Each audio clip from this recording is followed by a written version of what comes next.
Hi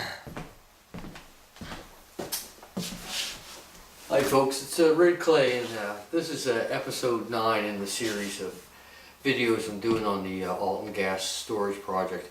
I want to say a couple things at the start of this, that this is not a professional thing that I'm doing. This is just me. These clips are unedited, so there's going to be a couple flubs here and there. There's just no way around it. I'm not taking these in and having them edited out and make sure everything is perfect. I'm just trying to get the point across, so I hope you can forgive those few little things that may happen here and there and try to view it for what it is, for the information. Today I want to talk about Gina McGinnis's report, her thesis that she did on these bass spawning and the fish and everything in the Stewiacke and Shubenacadie rivers. First thing I want to say is it's a fantastic piece of work. I don't want to try to detract from her in any way, shape or form.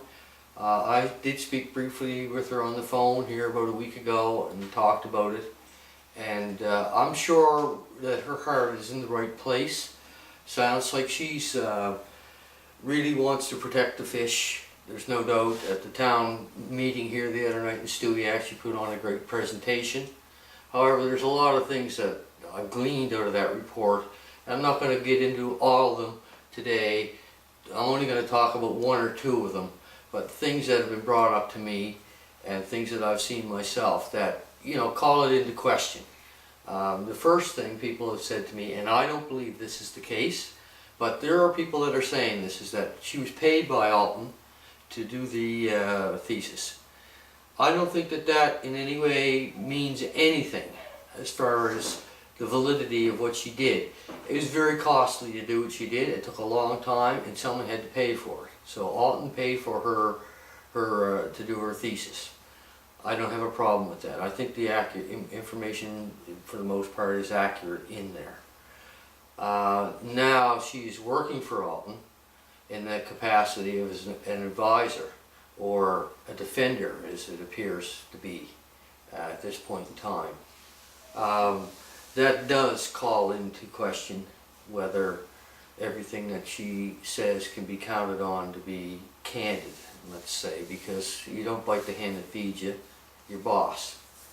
So now it's kind of, it has raised some questions in regards to what's going on with that. They talked about striped bass eggs, and one of the things the other night in the town hall meeting, they showed some video of naturally occurring death where eggs wash up.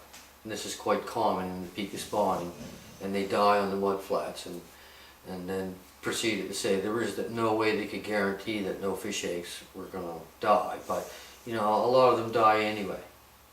That's natural occurring death. That's, you don't need to add to it, and that might not ever occur if the conditions were right. It's certain conditions, waves that cause that type of thing. I think that's best left up to nature, and there's a lot of people who believe that as well. Now, I'm only going to talk about one thing in her thesis, where she releases drogue buoys into the estuary at the peak of high tide and follows them. I think it's a full 24-hour cycle. I'm not sure. I'll have to review it, but I'm pretty sure that that's what it is. But the long and short of it is, in that cycle, they only traveled 400 or 600 meters in either direction. They didn't end up in Cobequid Bay. So also her tidal velocities, there's beautiful work she's done on all the velocities and currents and stuff. So I took an average. It's between 2 and 7 kilometers an hour. So if you take the average of that, it would be 4.5 kilometers an hour. I'm going to say 2.5 miles an hour if you take that average speed of the tide. It's a 6-hour turnaround from high tide to low tide and then to come back in. So if you take 6 hours at 2.5 miles an hour, it's 15. And that's just almost the exact distance of where they are from where the river enters Cobequid Bay. So best case scenario, everything was released instantly, which it can't possibly be because of the volume. I'm not sure how much time it takes to release all the brine at the peak of the tide. The farthest it can go is down to the mouth of the bay. and then the tide pushes it back up and they release again. It's back and forth and back and forth. And the drogue buoys kind of indicate that that's what's going on. At least in my mind when I read it, that's what I see. So those are some of the things that, you know, that she's got some really good information on, and I think it's well worth looking at. But it also proves that there's no way this complete flush idea that they've got going on there is going to be a fact. So, you know, as complicated as these things are, it's a lot of reading. And the amount of work that it must have taken to produce that was a lot of work, and she deserves to be, you know, credited with that. There's no question about it. But again, they still don't want to talk about the overall amount of salt. Now, there was a recent press release on Big Dog Radio and Cat Country here in Truro about the protest. And Gina was the spokesperson for Alton Gas. And she said, well, we don't understand where they're getting their math. It's only 1.3 million cubic meters. It's only 1.3 million cubic meters. Now, my math agrees with her perfectly for 3 full-size caverns for that math. Only mine's in cubic yards, so you'd have to add 10%. It would be 1.43 million cubic yards. That's only 95,000 dump truck loads. It's only a row of cubic meters of salt 800 miles long, or 1,200 kilometers. So I'm going to do a challenge today. If you, even on the lowest scale of the 3 caverns that they're talking about now, which is a far cry from what they originally had scheduled, which is 18 to 20. Now they're backing off because people are finding out about it. And the huge, huge quantities. Make no mistake, they plan on still going ahead with that 18. There's no doubt in my mind.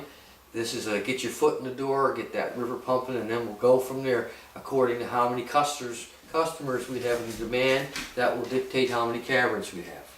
Well, we know the demand's going up. They absolutely have 18 to 20 caverns scheduled for this. Now, I'm not sure if Gina is aware of those quantities, but that bumps up to, again, 8.6 million cubic yards, excuse me.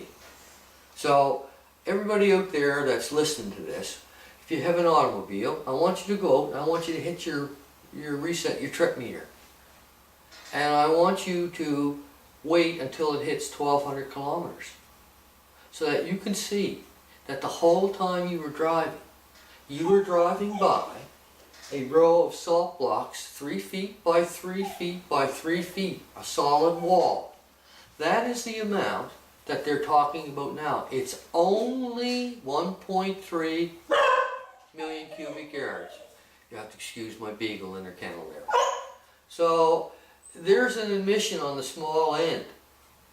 Glean the information for what it is. And the cavalier way that it's put out, only 1.3 million cubic meters. It's ridiculous. So Gina, for you, up your math, or go read these environmental assessments from back to 2007 and find out what's going on. First, it was 4 caverns of 80 by 60. Then it's 18, 100 by 75, which is 95%, almost double the size of the original ones. Even these 3 are equal to 6, almost 6 of the original caverns. So I'm going to boil it all down to doesn't matter. No dumping in the rivers. You know, you're a scientist. There's other ways of dealing with it. Recover the salt. I've already put out the challenge. I told you, guys, I can sell every ounce of that salt. I've been in the marketing business since 1991. So it's time to get real with this. Give it up. Get the salt in your hands. I'll sell it for you. Gina, think about that amount of salt and read. Read the whole thing. Not just what pertains to you. Anyway, folks, this is Rid Clay. It's long. I don't want to bore you. I'm signing off for today. Keep your eye on the ball. Thank you very much.